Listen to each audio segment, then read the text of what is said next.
just then. Do you have a fiery question for the panel later about quantum, post-quantum, and zero knowledge? Do you have this brewing and waiting to be asked? Look, I am not an expert on the cryptanalysis of lattices. I am personally interested to understand I don't know, the level of confidence on setting parameters, even if we just pick, I don't know, something very simple like lattice-based commitment, maybe on like ITI. Like, do we know how to set parameters like very precisely or somewhat precisely? Like, I don't know what the error bars are on like a aggressive versus conservative estimate. So that's something that I would like to understand. This thing was on your mind from like day zero of probably like I don't know, before you had your masters even, right? Yeah, of course. Like every day, I have nightmares about it every night, including last night. Like, okay, I think let's make sure things work here. Are they working? Yes, they are working. Okay, fantastic. Okay, starting my timer, 20 minutes. Okay, good morning. Okay, so happy to be here. It's really like a fun event. Like it's, I was looking at the program, and there are, I don't know, 5 pairs of talks I want to attend, and they're all at the same time. And it's like such a, it's really like an expression of like how successful and interesting the area has grown into that you really cannot put together a program. There are just too many constraints, too many exciting things going on. So it's lovely to see.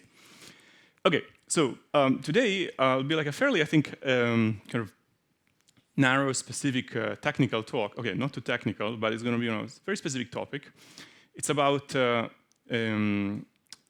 formal analysis of Fiat Shamir transformation, not how it's usually presented in the kind of theory community, but how it's used in practice. Okay, so I'm going to motivate this right now.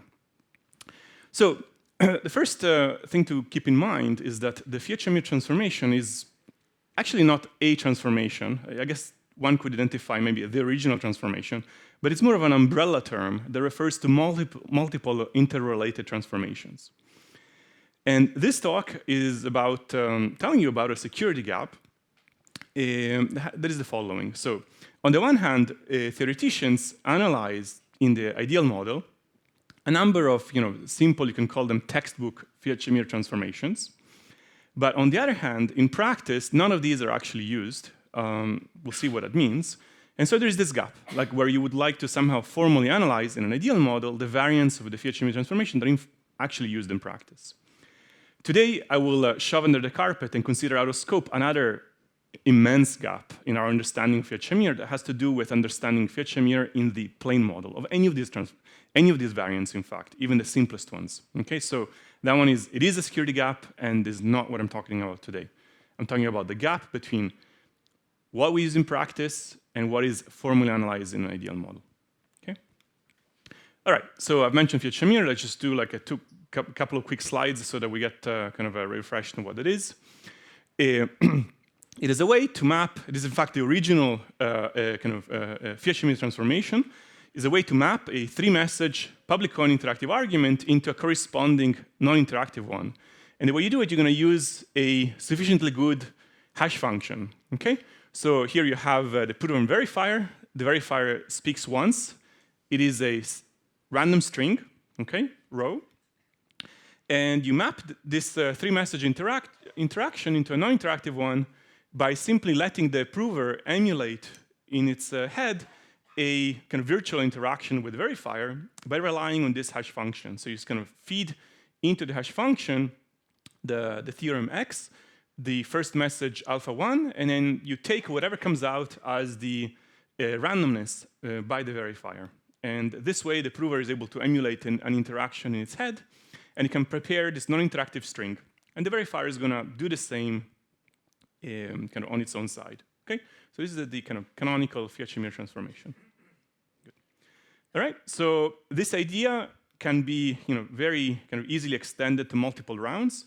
If you have a public coin k-round interactive argument, you can take the same idea where you let the non-interactive prover emulate this k-round interaction by deriving the ith round randomness by hashing the theorem X and the all the prover messages so far, alpha 1 through alpha I.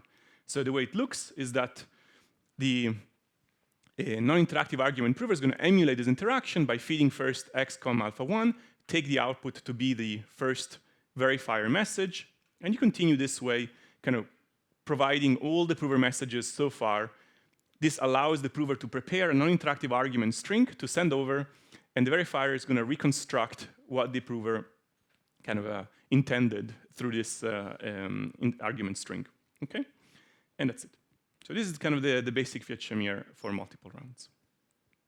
Sometimes people consider a so-called hash chain variant, where you notice kind of in the previous variant, you keep hashing the same things over and over. So here the idea is to reuse the last hash output together with a new prover message. So, okay, the first round remains the same. The next time around, you reuse the previous hash output, row 1, and you just add row 2. Actually, there shouldn't be an X there. It should just be row 1. And so on and so forth. Okay? So it's like a hash chain variant. All right, cool. So these are the variants of Fiat Shamir that are typically studied by theoreticians. Okay? How are they studied? You take this hash function and idealize it as a random oracle. Again, this is like a major assumption, but let's keep it as is for now.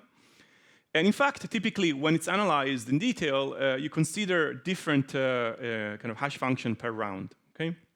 So in fact, you have k hash functions, each corresponding to a different kind of round. And the security of both the basic variant and the hash chain variant in the idealized model is well understood. Like we understand kind of pretty precisely, quite precisely, essentially tied up to small constant factors, what is the kind of security. Now, the starting point of this talk is, of this work, is that each of these hash functions in particular has to support the relevant instance and message spaces because it has to receive those as input and produce those as output. Okay? So let's kind of introduce some notation. Let's say kind of mathcal X is the instance space, and M sub P or V, comma I are the ith prover and verifier message spaces. And as you know, if you've ever kind of manipulated some actual protocols, it is not the case that kind of all rounds look alike, right? It really depends on how you design your interactive argument. And so in the basic Fiat Shamir variant, it is the case that the ith hash needs to be able to receive an instance and a bunch of prover messages and spit out a verifier message for the ith round. And in hash chain variant, you just need to be able to kind of eat the previous verifier message as well as the current prover message. Either way, it is clear from the signatures of these hash functions that there is some dependence on the instance size and the message spaces in the kind of domain and range of these hash functions. Okay? Now, when you kind of sit down and try to implement these transformation in practice, you very quickly kind of run into a design mismatch that kind of, in the theory world, we assume these rich kind of expressive random oracles that can eat up anything and feed them. But in the real world, the actual hash functions that we have are typically compression functions. You have like something that maps 2 n bits into n bits. Or maybe you have permutation functions, right, that kind of scramble n bits into n bits. Or maybe in general, n, I don't know, field elements or some alphabet symbol into n alphabet symbols, right? And this is not very surprising, but it is still a fact, right? And so the question is, kind of, what do you do about it? So some of you might already start thinking ahead, well, don't we really have all this indifferentiability framework to express these things? I'll get to that in a moment, okay? And there are some like security gaps to be talked about there. But before we get there, I just want to sort of mention sort of kind of what we do in this work. So we kind of propose a cleaned up, I mean, so if you look in the implementations out there, what people primarily do, they use somehow some spongy-like construction to actually go ahead and implement Fiat Shamir in practice. We looked at what's out there, we proposed a sort of canonical or cleaned up variant, and we analyzed it. So we have a formal analysis with precise security bounds in the ideal permutation model. And then we kind of propose a kind of in our opinion, clean and usable, flexible, open source implementation of this specific variant, okay? So, so that's what we do. What I'm gonna do now is kind of talk about what proving the security bounds entails and how this teaches us something interesting about classical notions that come up in symmetric key crypto, specifically in differentiability, okay? But are there any questions so far? Like I know I have like some time at the end, but if there's anything not clear at this point, I can already answer. All good? All right. Great. Okay, so there is this beautiful construction in kind of the world of symmetric key crypto, the sponge construction, specifically the duplex sponge construction. If you give me a permutation, modeled as an ideal permutation, there is this way to kind of take the input of a permutation, set aside so-called some capacity. So you just kind of split the input into a rate part and a capacity part. The rate is what is able to receive and output information, and the capacity is some sort of private state of the kind of whatever you're constructing. In this case, the way you kind of absorb information is you, at a rate of r alphabet symbols at a time, you can keep applying the permutation to absorb r alphabet symbols, and again r alphabet symbols by applying this permutation in sequence. The capacity kind of stays alone by itself, right? And then at any time you want to kind of pull out some information, you directly spit it out. This is called squeezing, right? And you continue applying this permutation. And this is called duplexing, because you can keep alternating between absorb and squeeze in this way, and you can continue basically absorbing any number of elements from the alphabet symbol, sigma, and pull out any number of alphabet symbols from this alphabet sigma. Okay, so in one way or another, in practice, different variants of Shamir are doing something like this. All right, this was studied, and in the variant that we proposed, that we call duplex sponge Fiat Shamir, unsurprisingly, we'll use the absorb feature to absorb prover messages and the squeeze feature to squeeze out verifier messages. So let's see what this means. Okay. All right. So in the case of a Sigma protocol, in this duplex sponge Fiat Shamir, you have some ideal permutation, and what you're going to do is use the absorb to eat the instance, pass your state onwards, absorb the prover message, pass your state onwards, squeeze out the verifier message, and continue this way, right? Now, actually, it's a little bit imprecise already, because why would the prover message be already in a string of alphabet symbols? So actually, what you need to do is to pay attention to a few more things, okay? So more generally, if you have k rounds of interaction, what the prover wants is emulate an interaction with prover and verifier messages, and what you're going to need is what we call a codec. These are a collection of auxiliary functions that on the one hand let you encode prover messages into sequences of suitable alphabet symbols and decode sequences of alphabet symbols into verifier messages, okay? Because that is what the sponge construction is able to eat and produce, right? You have to kind of quantify what are the properties that you need for these things for security reduction, and then on the other end, you do the absorb and squeeze. Also, for zero knowledge, you also need some salt at the beginning. We call this tau, right? And we'll see later how that affects security, okay? And you do the same on the verifier randomness on the verifier side, where you kind of encode and decode the things. If you look at the number of times that you call the permutation, it's kind of minimal in the sense that if a certain amount of information is what you have to absorb and squeeze, this kind of minimizes the number of calls to the permutation. So that's a construction. Essentially, there's no real big contribution other than just trying to sort of nail down a specific variant that looks particularly clean and analyzable, right? So our contribution is in analyzing this construction. All right. Okay, so this is like should look pretty natural. At least it's explicit. It's a specific construction of a non-interactive argument in the ideal permutation model that kind of maps an interactive argument to a non-interactive one. All right. So we prove security bounds in this ideal permutation model. Now, because in practice these permutations are efficiently invertible, what you actually need to do is in the security analysis, you give to the adversary oracle access to the ideal permutation and its inverse. Okay, you have to kind of keep track of both at the same time, right? So we prove bounds on the kind of knowledge soundness error. Okay, so the base kind of in these non-interactive Fiat-Shamir transformations, what controls the security of the non-interactive argument is so-called status duration soundness error of the underlying interactive argument. So that's kind of your baseline. And in addition to that, you're going to have some additive error, t squared over sigma to the c. That's roughly what you expect for the kind of cost of this transformation. Yeah, so that's the kind of straight line knowledge soundness experiment, kind of what we prove.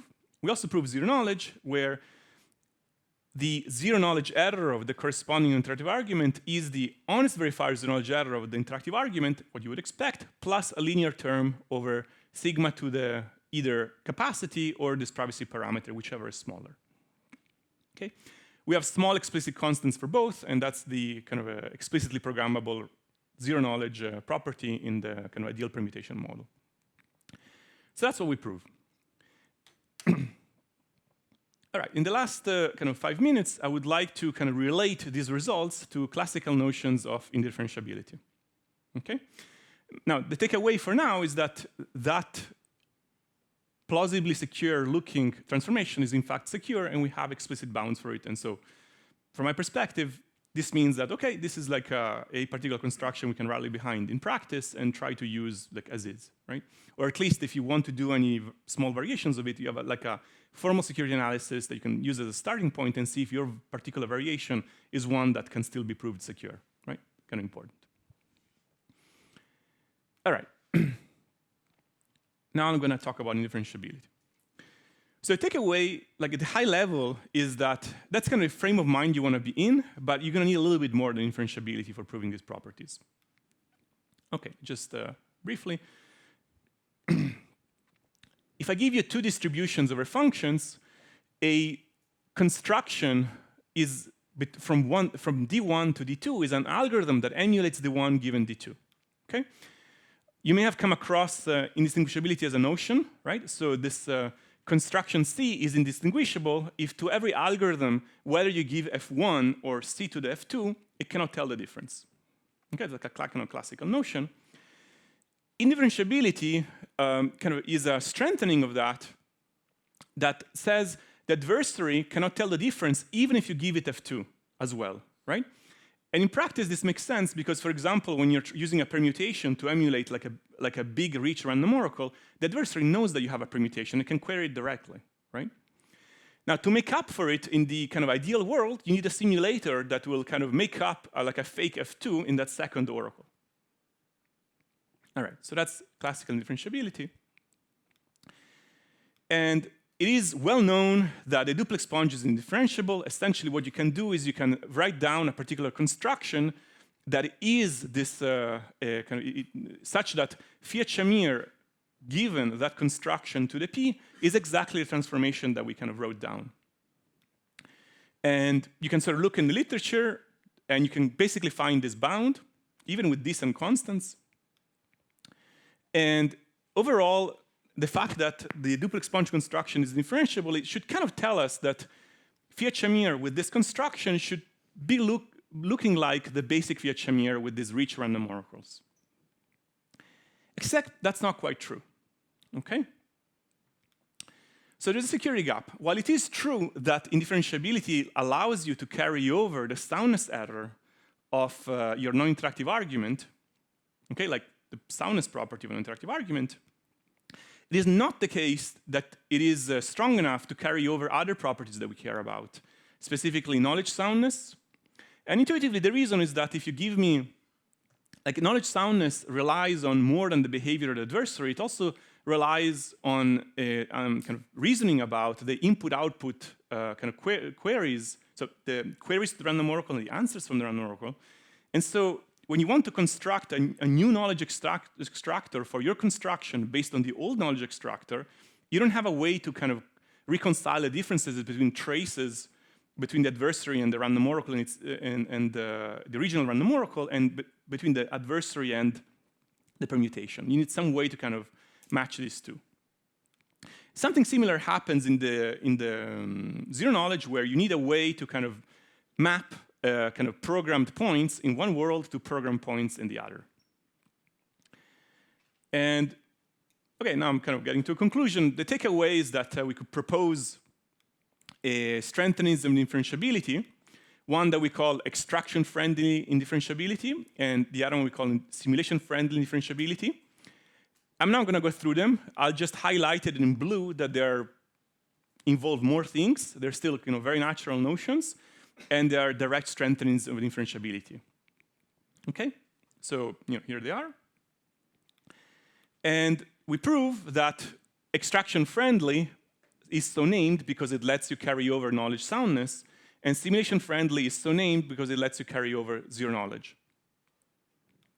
I can prove these inequalities in very general settings in the book with Elon that is online. You can we have an entire chapter with a general treatment of kind of how these notions of differentiability kind of relate to general properties of succinct and interactive arguments. Okay, I'm gonna wrap up here. I wanna have some more statements about these things, but I think that's for later. Come back to the earlier point. We have a library. We have like a kind of very general traits where you're able to instantiate this construction on kind of any permutation. And we have like a library of codecs that allows you to bridge between different types of prover messages and permutations, even across the different libraries. Yeah, so I'm going to skip over this. I'm going to conclude. Yeah. So that's what we did in this work. I'll also put a plug here, partly motivated by this work, which we started like a year and a half ago. We started like a pretty significant kind of post-quantum expansion of ArcWorks. And I've noticed that we're a little bit under we don't have as much manpower as we could have, even despite AI and all the progress there. So if you are interested in working in kind of post-quantum expansion of ArcWorks, please message me. I'm kind of happy to kind of, if you want to get involved, I'll happy to talk to you. And yeah, so takeaway is we have the textbook Fiat Shamir transformation. We propose one that is intended to be used directly by practitioners. We have a formal analysis and an implementation. Happy to take your questions.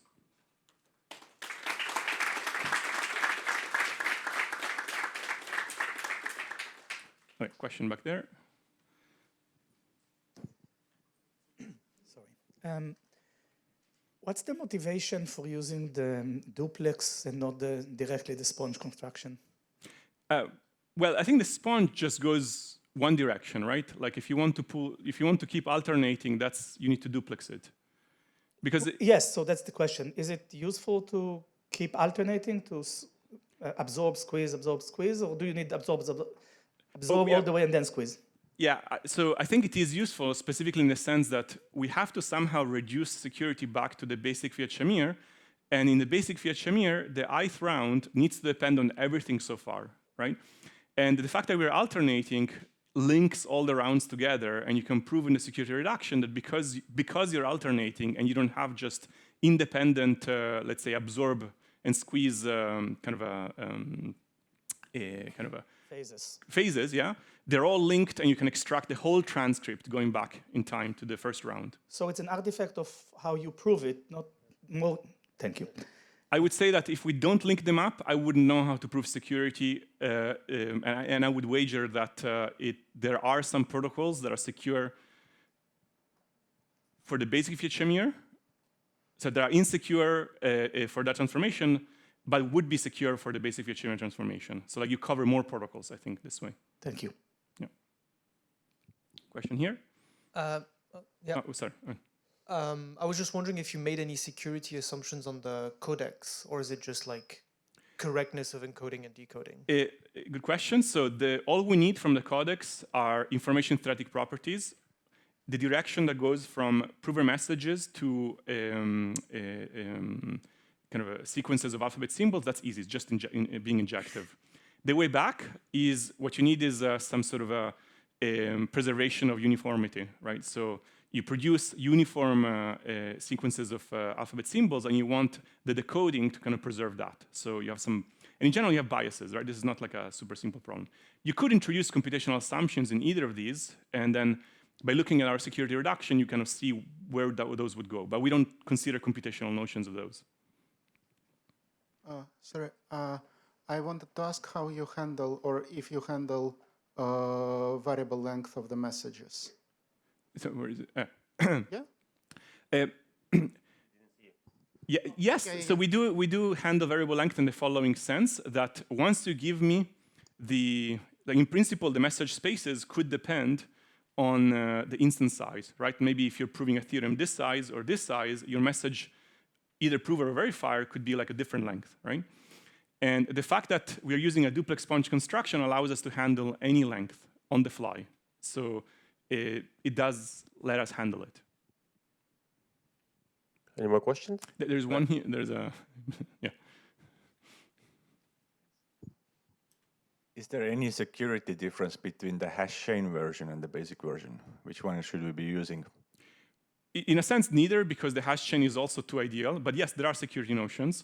When you go from the basic version, the security is entirely determined by the state restoration soundness of the underlying interactive argument.